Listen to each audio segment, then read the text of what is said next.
저는 이제 오늘 바울을 통해서 우리에게 주신 이 희망의 메시지를 전하려고 하는데요. 이럴 때 이제 첫 번째, 이 삶이 고단하고 힘든 시기에 정말 좋은 소식이 뭘까 고민했는데 바울이 이 소식을 우리에게 전해준 바가 있습니다. 일찍이 바울이 이렇게 삶이 고단하고 힘든 우리들을 내다보았는지 우리를 향해서 격려와 위로와 또 확신에 찬 말씀을 주고 있습니다. 그 중에 하나가 우리가 지금 데살로니가전서 5장 9절과 10절에 보니까 이렇게 말씀이 기록되고 있습니다. 하나님이 우리를 세우심은, 분명히 하나님이 이 시대에 우리를 부르셔서 세워주셨거든요. 우리가 하나님의 부름을 받은 사람들이 여기 오셨고 하나님이 세워주신 분들이 저와 여러분들입니다.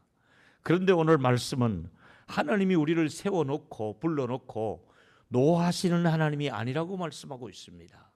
하나님은 노하시기 위해서 우리를 부르신 것이 아니라 하나님이 우리를 세우신 것은 그 노하심에서 그대로 끝나는 것이 아니라 예수 그리스도를 통해서 우리를 구원받게 하시는 것이 하나님의 깊은 목적이 있습니다.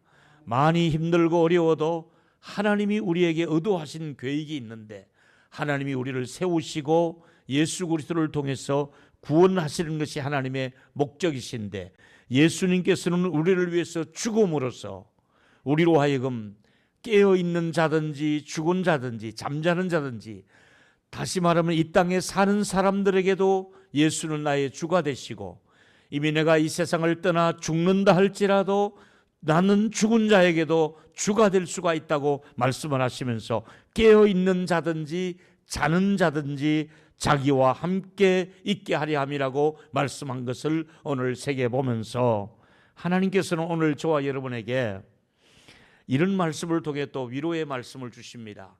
제가 평소에 참 좋아하는 말씀이고 또 이 시대에 우리가 필요한 말씀이라 해서 오늘 제가 이 말씀을 또 여러분에게 드리는 것입니다. 바로 고린도후서 6장 10절에 방금 읽었던 주제의 말씀입니다마는 한 번 더 제가 읽으면 근심하는 자 같으나 항상 기뻐하고, 그렇습니다. 우리 모두는 이 시대가 근심의 시대를, 근심이 많은 사람의 양으로 많은 분들이 근심을 하고 살아갑니다. 목회자들마다 근심합니다. 또 부모를 둔 자녀들이 근심을 합니다. 또 부모님들이 근심을 합니다. 노후를 근심합니다. 또 질병 때문에 근심합니다. 또 코로나가 감염되어서 들어올까 봐 근심합니다. 모두가 근심하지 않는 사람은 없으나 여러분, 우리가 여기 이 근심에 빠져서 우리가 눌리면 되겠습니까? 근심하는 자 같으나, 세상 사람들과 똑같이 우리가 근심하는 자처럼 보이나 우리의 속사람은 정말 또 다른 기쁨이 있는 사람들 아니겠습니까? 근심하는 자 같으나 기뻐할 일이 더 많아질 수 있는 저와 여러분이 되기를 축원하겠습니다. 조금 더 나가면 이렇습니다. 하나님은 우리들에게 진노하시는 분이 아니라고 말씀하고 있습니다. 예레미야 29장 말씀 11절에 보니까 여호와의 말씀이니라, 뭐라고 말씀하는지 들어봅시다.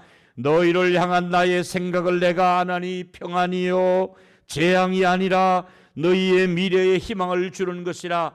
여러분, 우리가 지금 재앙에 끌려가는 것지만은 하나님은 말씀하십니다. 재앙이 아니다, 희망이다, 평안이다. 우리에게 재앙 쪽에 우리의 마음이 그곳에 묻혀 끌려가기보다는, 우리가 그 재앙의 노예라고 생각하기보다는 하나님이 이 시대를 이길 수 있도록, 이 모든 환경을 이길 수 있도록 평안을 주시고 미래의 희망을 주셔서 우리 다 끝나고 마스크를 벗어 던지고 얼싸안고 하나님을 찬양할 수 있는 그런 날이 우리 모두에게 빨리 도래하게 되기를 축원하겠습니다.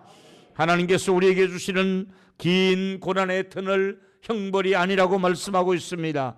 결코 암이라고 해서, 또 결코 교통사고 재난이 있다고 해서 죄 지은 대가 때문에 이걸 치료해야 된다, 이렇게 생각하지 마시기 바랍니다.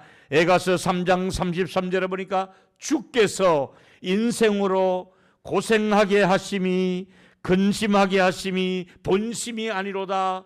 하나님의 본심은 우리 고생시키는 거 아니에요. 우리에게 근심하고 사는 것 하나님이 원하시는 바가 아니거든요.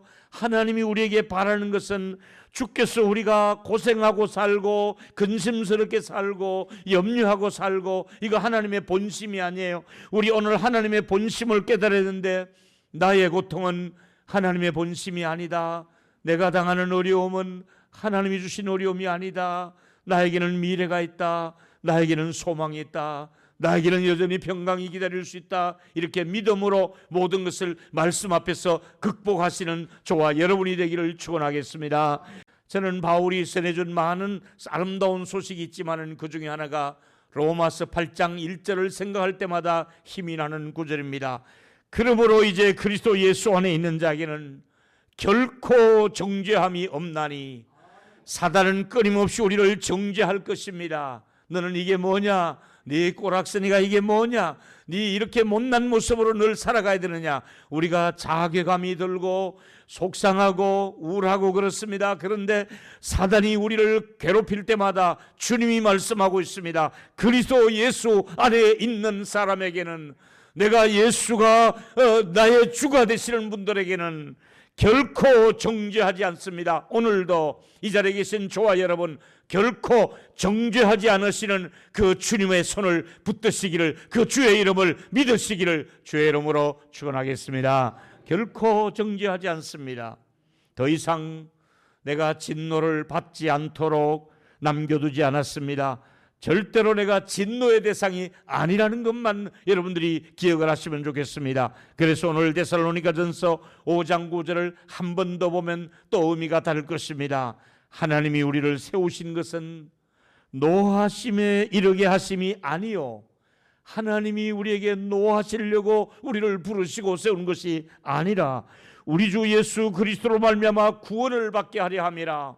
우리를 이 시대 하나님이 부르신 것은 내가 너를 구원하게 하려고 불렀다. 내가 너를 구원받게 하려고, 의인에게는 정말로 필요 없으나 죄인 된 너희들에게 내가 구주가 되기 위해서 왔노라고, 마치 병든 자에게 의사가 필요한 것처럼 우리의 구세주가 되시기 위해서 오셨다고 말씀하고 있습니다. 분명한 것은 내가 살아도 주의 것이지만은, 내가 설령 죽는다 할지라도 주님이 날 위해 죽으셨고 나와 함께 하시는 분이 영원히 함께 하시기 때문에 죽음으로써 끝나는 인생이 아니라, 나는 죽음 저 건너편에서도 나는 너와 같이 할 것이다, 이렇게 약속해 주신 것입니다. 바울은 친구처럼 오늘 내 손을 잡으시며 여러분 곁에 앉아서 이렇게 말씀하고 있습니다. 괜찮아. 네가 당하는 어려움은 하나님의 진노가 아니야. 괜찮아. 너희 자녀들에게 일어났던 크고 작은 일들은 하나님의 진노가 아니야. 네가 몸이 아픈 거 하나님의 진노가 아니야. 괜찮아. 괜찮다고 말씀하는 바울의 말을 들으면서 너는 영원히 주님과 함께 할 거야, 이 말씀을 마음에 담으시는 저와 여러분이 되기를 바라겠습니다.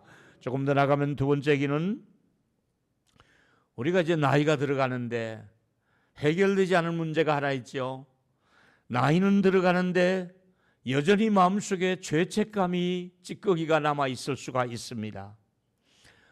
나이가 들어가면서 빨리 성화가 되었으면 좋겠는데, 성화되지 않은 내 속에 죄와 싸우고 있는 내 모습을 발견하면서 고민하는 우리들의 문제를, 바울이 벌써 우리보다 먼저 그 문제를 경험을 하시고 우리에게 그 문제를 풀어주는 것이 오늘 설교의 목적입니다.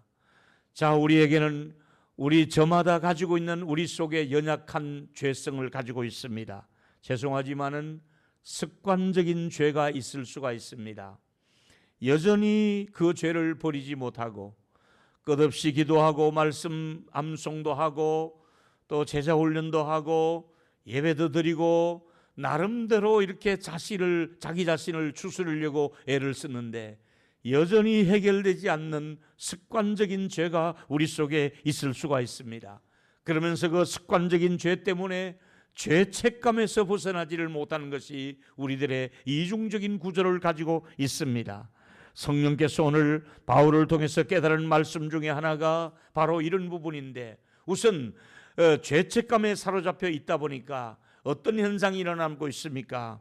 주님과의 인격적인 교제가 끊어지기 시작하고 아름다웠던 주님과 나 사이의 밀월의 관계가 정말 기쁨을 가지고 생활해야 되겠는데 기쁨이 소멸되기 시작하는 것이 죄지은 습관적인 죄 때문에 따라다니는 우리의 마음속에 있는 이런 아름답지 못한 모습들이 내 속에 자리를 잡고 있는 것입시오. 자, 보십시오. 여러분의 내면 세계를 조금 더 우리가 열어서 볼 필요가 있습니다. 여러분의 내면 속에 여러분의 아름다움을 겉으로 표장한 모습과 다르게 여러분의 내면 세계를 들어가 보면 죄송하지만은 욕심 덩어리가 보이네요. 여러분들은 안 그런 척해도 여러분 속에 욕심 덩어리가 여러분 속에 차지하고 있습니다. 겉으로는 그런 대로 교양을 갖추고 점잖으신 것 같은데 여러분 속에 또 하나 분노의 덩어리가 언제 폭발할지 모르는 분노가 여러분 속에 또 자리 잡고 있네요. 한쪽에는 욕심 덩어리가 쌓여 있고 또 한쪽에는 분노가 폭발 전에 대기를 하고 있습니다. 뿐만 아니라 이제 그것이 입으로 떨어는 나옵니다. 분노가 마음속에 여러 가지 속상함으로, 불평으로, 또 여러 가지 비난으로, 또 여러 가지 입에 담기 거북한 말로 여러분 속에 분노를 표출하고 있습니다. 이 사회 여기저기서 분노가 일어나고 있습니다. 못된 부모가 아이를 막 학대해서 일어나는 분노가 있습니다. 여러 가지 이 죄악들이 이 세상에 여기저기서 독버섯처럼 지금 일어나고 있습니다. 자신도 모르게 여러분 속에 또 하나 여러분의 내면 세계를 열고 들여다보니 우울함이 기다리고 있습니다. 나이 들면서 찾아오는 것 중에 공통 중 하나가 바로 우울함이 찾아옵니다. 연세가 들면은 말수가 저렇기 시작하고 자기 자신과의 싸움에도 힘이 들기 시작하고 거기다가 이제는 여러 가지 욕망과 여러 가지 우울함이 자기 속에 자리 잡고 있다 보니까 여러 가지 자기 자신과 힘들게 버텨야 되는 것이 나이 든 사람의 하루의 생활이라고 할 수가 있습니다. 조금 더 여러분의 내면 세계를 열고 들어가 볼까요? 나이 들면 없어질 줄 알았던 욕망이, 성적인 욕망도 적잖게 따라가고 있습니다. 연세가 60이 넘어가고 70이 넘어가고 80이 넘어가서 그런 일이 없을 줄 알았는데도 끊임없이 여러분을 괴롭히고 있는 성적인 욕망이 있을 수가 있습니다. 바울은 그래서 이런 말을 했습니다. 나는 완벽하다, 이만하면 충분하다, 도덕적으로 섰다고 생각하면 그 사람 언제 넘어질지 모르니까 조심하라고 고린도전서 10장 12절에 말씀했습니다. 그런즉 선 줄로 생각하느냐? 넘어질까 조심하라. 너 언제 넘어질지 모른다. 어떤 일 때문에 넘어질지를 모른다. 그 욕심 때문에, 그 우울함 때문에, 그 내면 속의 분노 때문에, 아니면 어떤 성적인 욕망 때문에 언제 넘어질지 모르니 넘어질까 조심하라고 성경은 말씀하고 있습니다. 이제 바울을 통해서 우리에게 확실하게 성령을 통해서 조명해 주시면서 하신 말씀 중에 여러 가지 죄가 우리 속에 들어있다는 것을 실제로 좀 더 생각해 보겠습니다. 분명한 것은 우리가 겉으로 보기에는 그리스도인들입니다. 교회 다니는 분들입니다. 직분자들입니다. 그런데 여러분 속에는 여전히 교회를 다닌 지 오래되었지만은 죄가 자리 잡고 있다는 것입니다. 여러분의 내면 속에 들어가 보니까 여전히 그 밑바닥에는 죄의 노예가 되어서 살아가고 있는 허물과 죄로 실수로 얼룩진 내 모습을 감출 길이 없다는 얘기입니다. 조금 더 여러분이 정말 부패한 사람이라는 것을 보여드리겠습니다. 우리 모두가 부패한 사람들입니다. 모두가 더러워진 사람들입니다. 의인 없나니 하나도 없으며 만물보다 더 부패한 것이 사람의 마음이라 그랬습니다. 바울은 그래서 죄를 이길 수 있는 결정적인 말씀을, 이 소식을 우리에게 주신 것이 있습니다. 바로 첫 번째, 그리스도의 죽음 때문에 우리의 죄도 죽었다는 겁니다. 로마서 6장 11절에 보니까 이와 같이 너희도 너희 자신을 죄에 대해서 죽은 자요, 너는 너의 죄에 대해서는 죽은 자요, 그리스도 예수 안에서 하나님에 대해서는 살아있는 자로 여겨라. 너는 죄는 죽었다. 하나님 안에서 너는 살아있는 사람이다. 죄는 죽고 살아있다. 우리의 죄가 죽었습니다. 하나님의 은혜로 살아나는 것밖에 없습니다. 할렐루야. 그래서 우리는 죄에 대해서는 죽은 자요, 하나님 대해서는 산 자라. 이러면서 좀 더 구체적으로 바울은 이 말을 하고 있습니다. 두 번째는 그리스도의 죽음 때문에 우리가 죄사함을 받았다는 것입니다. 저와 여러분, 죄사함을 받았습니다. 여러분, 우리가 어떤 고위층 관리라고 해서 죄사함 준 것 아니지 않습니까? 아니면 어떤 부유층에 있다고 해서 죄사함을 주신 것이 아니지 않습니까?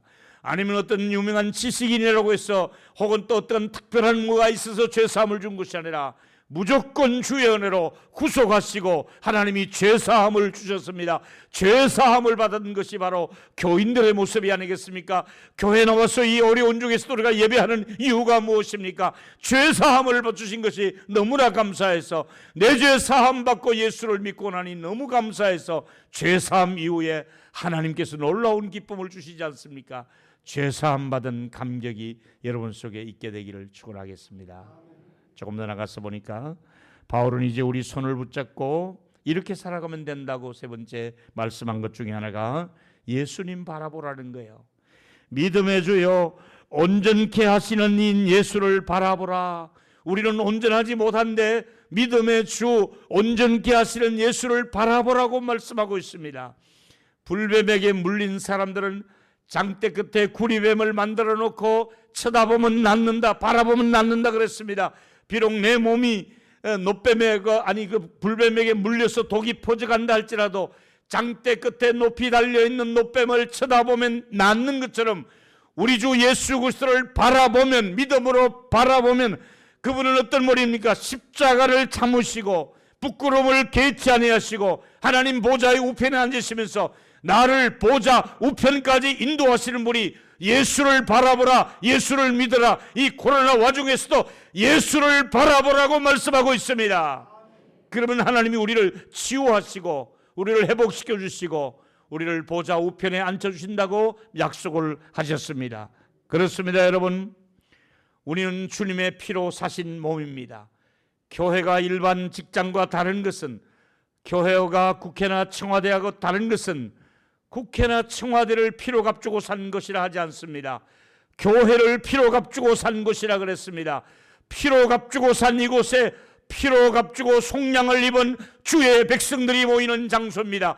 우리가 오늘 이곳에 있는 것은 영광스러운 교회 안에 와 있습니다. 왜 그렇습니까? 우리는 피로 값주고 사신 교회에 피로 값주고 사신 형제 자매들의 모임이기 때문에 그렇습니다.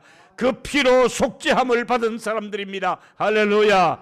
우리가 바울에게 듣는 기쁜 소식이 바로 이런 소식들입니다. 그렇습니다. 우리를 모든 상황에서 이겨내게 하시고 견딜 힘을 주시고, 분명한 것은 우리가 더 나아지는 것은 사실입니다.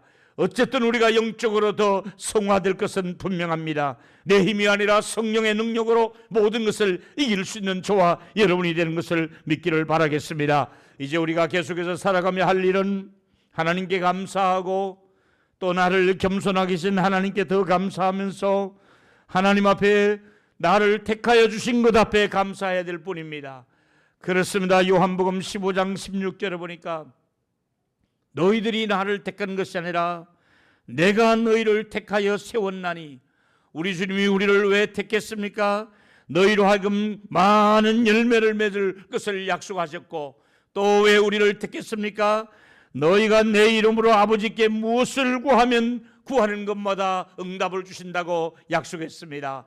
제가 일부 때도 말씀을 드렸습니다마는 코로나 때 예배를 드리신 저와 여러분에게 코로나 이후에 더 좋은 것으로, 생각지도 않은 것으로 기도의 응답을 주시기를 축원하겠습니다. 코로나 와중에 드렸던 기도와 찬양 말씀이 이루어져서 우리가 이 어려운 중에서도 하나님께 최선을 다했더니 하나님이 이와 같은 회복을 주셨다, 이와 같은 복을 주셨다고, 너희가 내 이름으로 구한 모든 것을 내가 너에게 허락할 것을 기대하시면서 하나님의 기도 응답이 우리 교회와 여러분에게 있게 되기를 축원하겠습니다. 그래서 저는 다시 또 이사야 41장을 또 붙들고 일어서게 하려고 생각합니다. 우리 두려워하지 맙시다. 주님이 나와 함께 하십니다. 우리 놀랄 일이 생기더라도 놀라지 맙시다. 내 하나님이 함께 하실 것입니다. 우리를 굳세게 하실 것입니다. 약속하셨습니다. 참으로 너를 도와주리라. 참으로 너를 한 번만 도와주리라가 아니라 계속해서 도와줄 것을 약속하고 있습니다. 한 주간 또 하나님이 우리를 도와주실 줄 믿습니다. 그래서 하나님의 도움을 받고 여러분의 가정과 우리 교회가 또 우리 나라가 하나님의 도움을 힘입어서 믿음의 영적인 거장들이 되어서 우리 하나님 앞에 또 한 번 일어나 그 걸음을 걸을 수 있는 저와 여러분이 되기를 바울을 통해 듣는 이 소식을 마음에 담으시기를 축원하겠습니다. 이제 말씀의 결론을 이렇게 맺었습니다. 사도 바울의 우렁찬 메시지가 여러분에게 전해졌습니다. 첫째로 결코 정죄하지 않으심을 감사하면서 로마서 8장 1절 2절을 가슴에 담습니다. 죄와 사망으로부터 해방된 자로서 살아갈 수 있는 저와 여러분이 되기를 바라겠습니다. 두 번째 얘기입니다. 의롭다 하신 분이 계시지 않습니까? 누가 뭐래도 우리는 의롭다 하셨습니다. 의롭다 하신 그분이 내 곁에 있는 것을 감사하시고 우리 모두가 부족해도 의롭다고 선언된 그 특권을 누리게 된 것을 감사하시기 바랍니다. 마지막은 하나님의 사랑에서 끊어지지 않은 것을 감사합시다.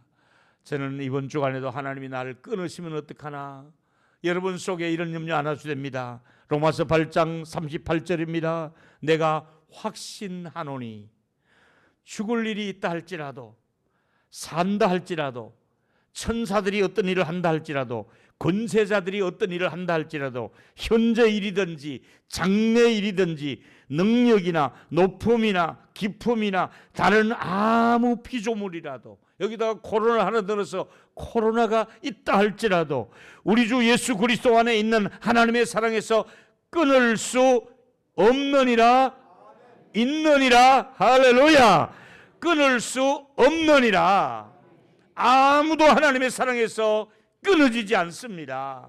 이보다 더 위로와 격려가 되는 말씀이 어디 있습니까? 우리의 행위는 여전히 살아갈수록 미달된 존재라는 것을 우리가 인정할 수밖에 없습니다. 우리는 또 넘어져야 될 사람들입니다. 우리가 이 문을 났으면 날마다 승리하면 얼마나 좋겠습니까마는 여전히 우리는 실수투성이요 또 죄를 지을 수밖에 없으며 여전히 우리는 습관적인 죄의 노예가 될 수밖에 없는데 주님은 뭐라고 말씀하고 있습니까? 내가 너를 내 사랑에서 끊어놓지 않겠다. 제외시키지 않겠다는 것이잖아요. 우리는 아무리 노력해도 내 추한 모습을 내 헐벗은 모습을 내 얼룩진 더러운 능마주의 같은 옷을 입고 있는 나에게 의의 옷을 입혀주시며 너는 의롭다. 너는 죄사함을 받은 사람 아니냐. 너 걱정하지 말라고 말씀하면서 내가 너의 편이 될 것이다. 너를 도와줄 것이다. 약속했으니까 이번 한 주간에도 주의 손 잡고 주의 이름으로 모든 살아가는 자리에서 은혜와 평강이 넘치고 승리의 깃발을 꽂혀 주시기를 축원하겠습니다.